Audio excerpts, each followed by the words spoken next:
ইস্কনের যিনি বর্তমান সভাপতি রয়েছেন জয় পতাকা স্বামী মহারাজ, আমি যদিও সেই মতের সেই পথের নয়, কিন্তু তবু আমি শ্রদ্ধা করি তাকে। কেন জানেন?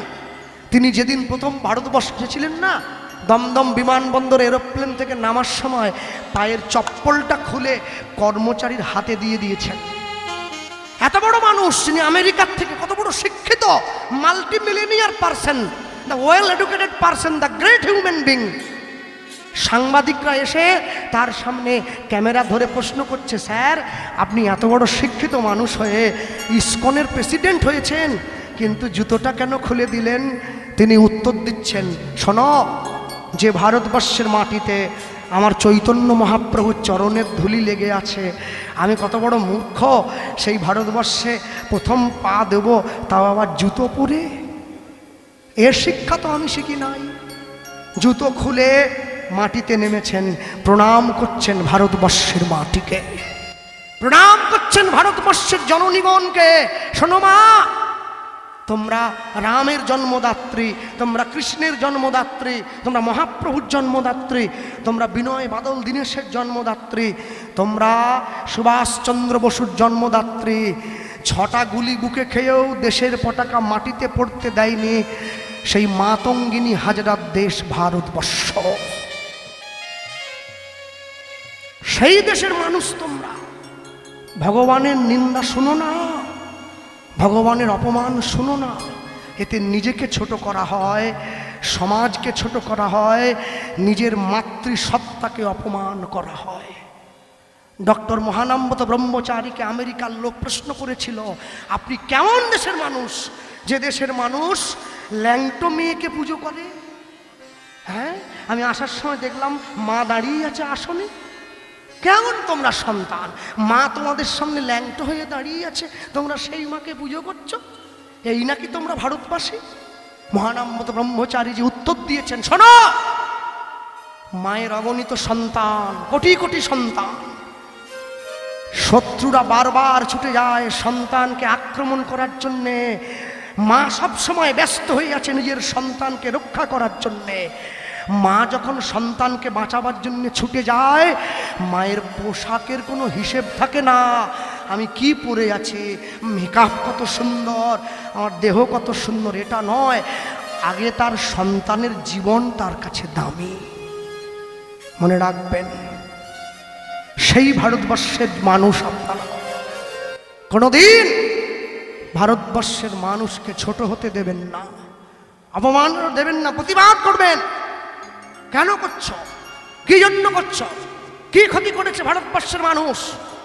ইংরেজ যখন দেশ থেকে চলে যায়, শুধু সোনা নিয়ে গেছে 800 জাহাজ, তারপরেও আমরা বেঁচে আছি।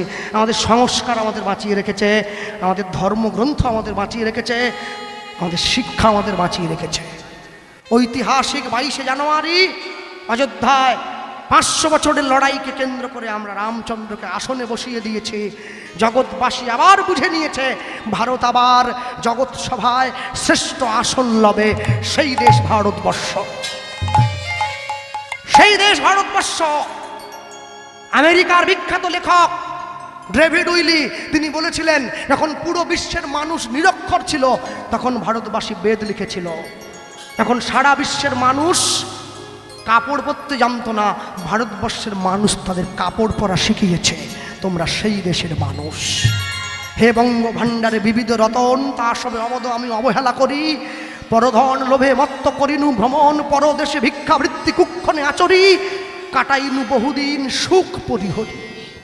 মনে রাখবে, তোমার ভগবানের নাম ভালো লাগে না, তুমি নিও না। ভগবানের নাম বলতে ইচ্ছে করে না, বলো না। কিন্তু ভগবানের নাম যে নেয় তাকে তুমি অপমান করো না। ভগবান সব সইতে পারে, ভক্তের অপমান কোনোদিন সহ্য করতে পারবে না। নিতাই গৌর প্রেমান হরি বল, হরি বল।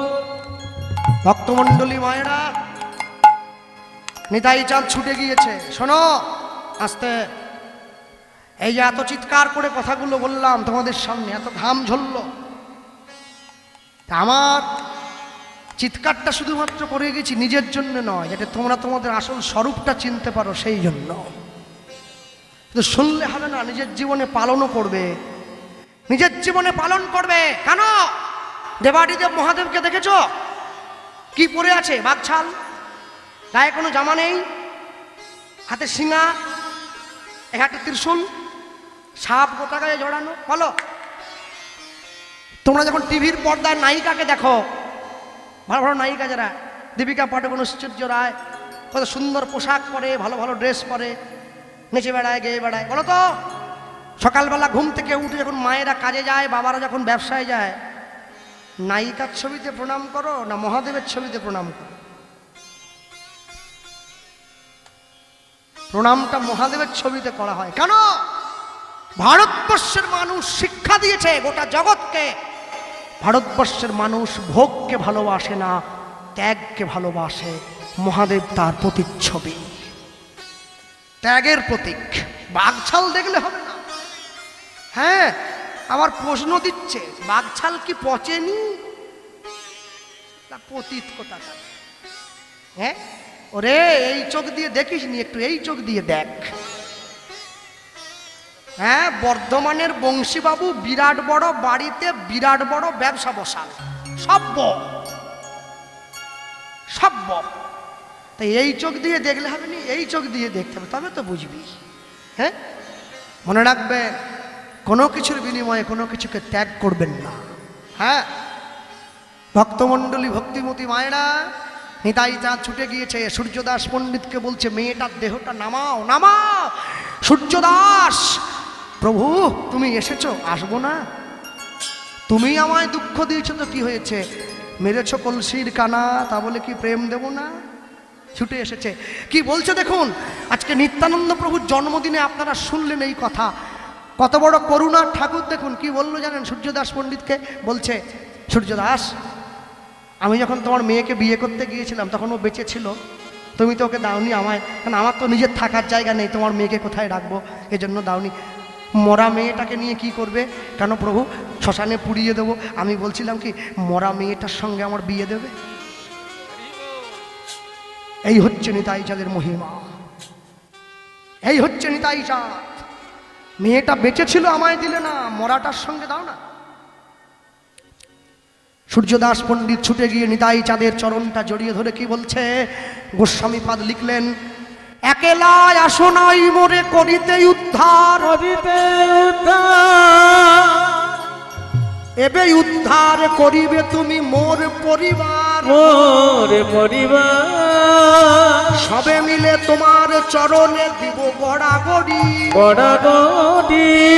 অন্তিমেতে যাওয়ার কালে বলবো হরি হরি, অন্তিমেতে যাওয়ার কালে বলবো হরি হরি।